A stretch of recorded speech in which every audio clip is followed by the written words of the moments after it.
After Iowa's caucus last night, a lot of people are criticizing that process and asking whether the results hold as much weight as the hype says that they do. Alex Menke spoke with experts today on the changes they'd like to see to the opening of the primary season. Alex.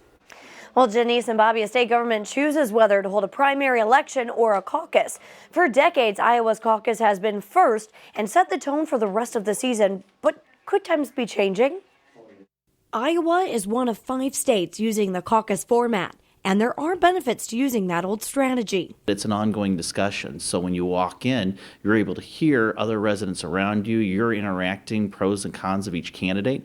The candidates have people in the room, so they're having to invest time into visiting each part of the state rather than just hitting the major marketplaces. But Bradley Political Science Assistant Professor Megan Remmel says the cost of a caucus is fewer voices. They make it difficult to participate in that they are, especially on the Democratic side, multi-hour affairs that take place in the middle of winter when people just want to go home. It's difficult to do if you're a night shift worker or if you need childcare. So it's an overly burdensome process. It is a very public process, so people know how you participated. Since the 70s, the winner of the Democrat caucus in Iowa has almost always ended up being the party's nominee. But critics say the mold may soon break. Iowa's population is 91% white. Compare that to the National Democratic Party, which is only 66% white. Illinois's demographic is much closer to the national picture, but the primary isn't until March.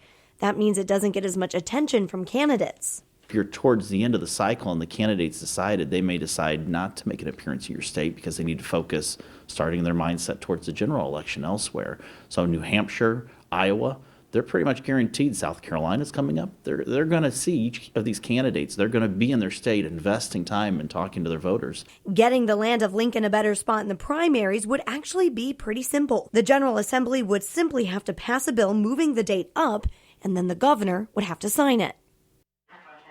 There has been no motion to move Illinois to an earlier date for future elections, but with the chaos in Iowa, that could change. Back to you, Bobby.